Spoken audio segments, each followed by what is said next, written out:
बिस्मिल्लाहिर्रहमानिर्रहीम। Dear student, आज हम सेकेंड ईयर मैथमेटिक्स के चैप्टर नंबर 1 एक्सरसाइज 1.4 को सॉल्व करेंगे। तो सबसे पहले देखें एक्सरसाइज 1.4 का क्वेश्चन नंबर 2। जी, क्वेश्चन नंबर 2 में कह रहा है कि discuss the continuity of the function at x is equal to c. हमने क्या करना है, कंटिन्यूटी डिस्कस करनी है किसी फंक्शन एफ ऑफ एक्स की और किसी real number x is equal to c. ठीक है स्टूडेंट्स, एक बात हमेशा याद रखें, जब भी कंटिन्यूटी हमने डिस्कस करनी होगी तो हमेशा हम किसी फंक्शन की कंटिन्यूटी डिस्कस करते हैं और उस फंक्शन की कंटिन्यूटी किसी नंबर पे डिस्कस करते हैं। ठीक है, तो इसका मतलब ये दो चीज़ें हमेशा गिवन होंगी, एक फंक्शन और दूसरा x इज इक्वल टू सी, जहाँ पे डिस्कस करनी है कंटिन्यूटी। तो जैसे कि क्वेश्चन नंबर 2 का फर्स्ट पार्ट है हमारे पास, f of x is equal to this, ये कंप्लीट फंक्शन की वैल्यू है और साथ उसने सी की वैल्यू दे दी, जहाँ पे इस फंक्शन को हमने डिस्कस करना है, इसकी कंटिन्यूटी डिस्कस करनी है। ओके स्टूडेंट्स जी, तो सबसे पहले हमें इस क्वेश्चन को सोल्व करने के लिए पता होना चाहिए कि फंक्शन कंटिन्यूस कौन सा होता है, कि कंटिन्यूस फंक्शन की डेफिनेशन क्या है। जी, a function f of x, a function f of x at a number c is said to be continuous। कि कोई भी फंक्शन f of x हमारे पास किसी नंबर पे कंटिन्यूस होगा अगर वो तीन कंडीशंस को सोल्व करेगा। ठीक है स्टूडेंट्स, सबसे पहली कंडीशन कि फंक्शन हमारे पास f of c क्या होना चाहिए, डिफाइंड होना चाहिए। सेकंड नंबर पे limit x approaches to c f of x exist करे। ठीक है स्टूडेंट्स, पहली कंडीशन फंक्शन डिफाइंड होना चाहिए उस नंबर c पे, और दूसरा इसकी लिमिट भी एग्जिस्ट करनी चाहिए। थर्ड नंबर पे क्या होता है हमारे पास कि ये जो first condition f of c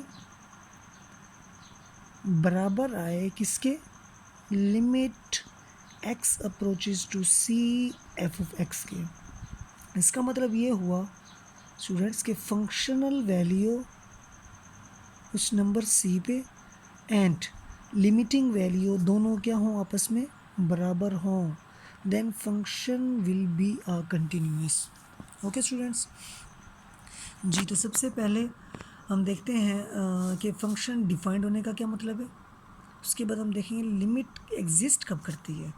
ji, function defined देखें स्टूडेंट हमेशा उस वक्त होता है, मिसाल के तौर पर हम एक एग्जांपल लेते हैं, एक फंक्शन हमारे पास f of x is equal to 1/x-1। ठीक है, और एक फंक्शन ले लेते हैं f of x is equal to x-2।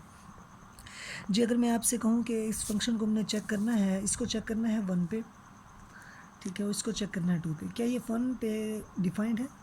x की जगह 1 पुट करके देखें, x is equal to 1, x की जगह लेफ़्ट साइड पे भी हमने 1 पुट करना है और राइट साइड पे भी 1 पुट करेंगे।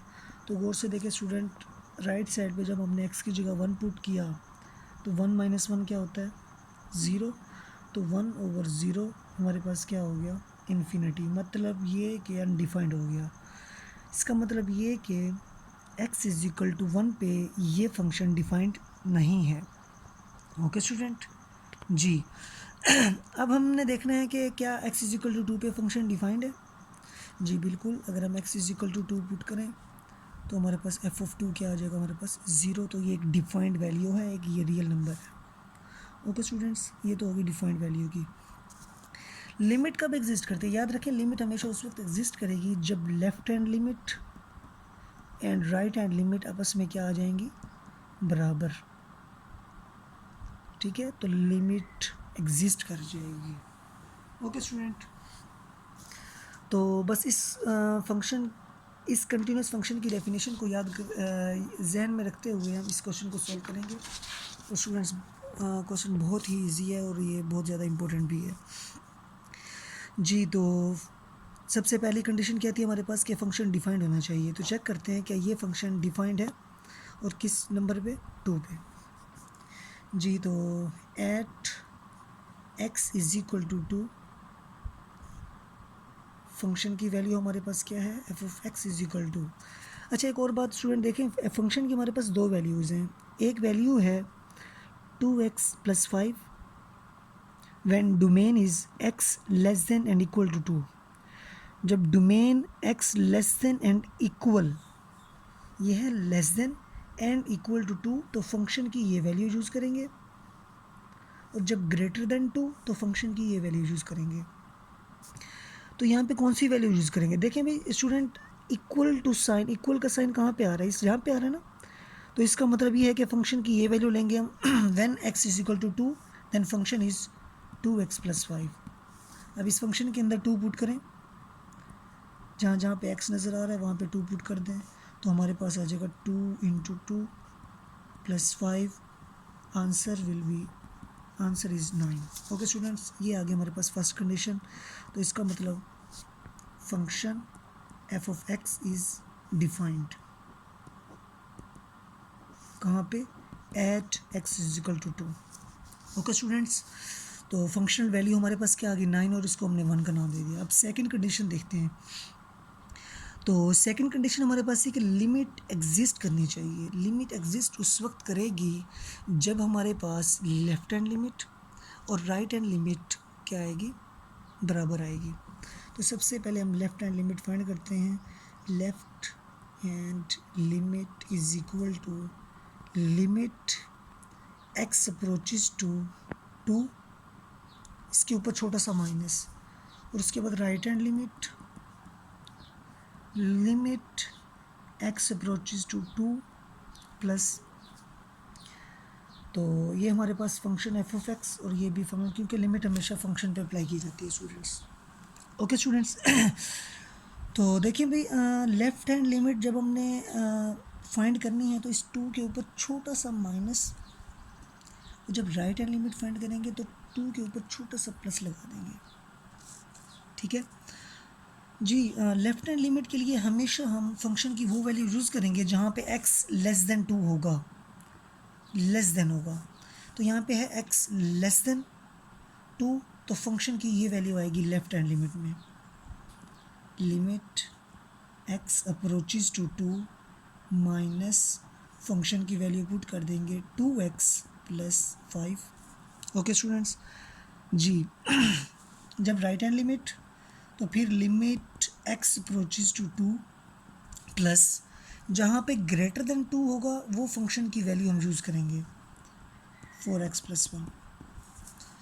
अब करना ये है कि माइनस, बेसिकली याद रखें ये हमेशा हमें शो कराता है कि लेफ़्ट हैंड लिमिट हम फाइंड करने जा रहे हैं, और हमेशा हमने पुट 2 ही करेंगे। माइनस का किरदार सिर्फ इतना होगा कि ये हमें शो कराएगा कि लेफ़्ट हैंड लिमिट फाइंड करनी है। ओके स्टूडेंट्स, 2 × 2 + 5, 4 + 5 कितना हो जाएगा हमारे पास? Is equal to 9। This is the left hand limit, इसको हमने 2 का नाम दे दिया। Now we have to find right hand limit. तो राइट हैंड लिमिट हमेशा इसमें भी हम 2 ही पुट करेंगे। 4, 2 + 1 इज इक्वल टू हमारे पास क्या आ जाएगा? 8 + 1 इज इक्वल टू 9। इसको हमने क्या नाम दे देना? 3 का। तो देखें स्टूडेंट्स, लेफ़्ट हैंड लिमिट का आंसर भी हमारे पास 9 आया है, और राइट हैंड लिमिट का आंसर भी हमारे पास क्या है? 9 है। तो इसका मतलब ये हो गया कि लिमिट एग्जिस्ट कर गई, x approaches to 2, f(x) is equal to हमारे पास क्या आ गई? 9। ठीक है, तो इसको हम 4 का नाम दे सकते हैं। तो गौर से देखें, by equation 1 and 4 functional value and limiting value हमारे पास क्या आ गई है? बराबर आ गई है। हम लिखेंगे यहाँ पे hence the given function f(x) is continuous at x is equal to.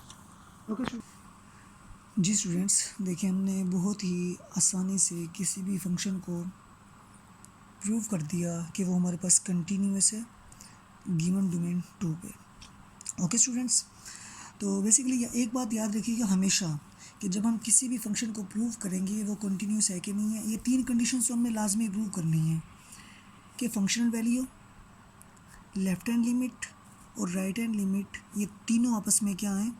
बराबर हैं। ठीक है, पहली बात। और दूसरी बात ये कि हमेशा आपने ये लाइन लगा के कंटिन्यूस फंक्शन की डेफिनेशन यहाँ पे लाजमी एग्ज़ामिनर को शो करानी है।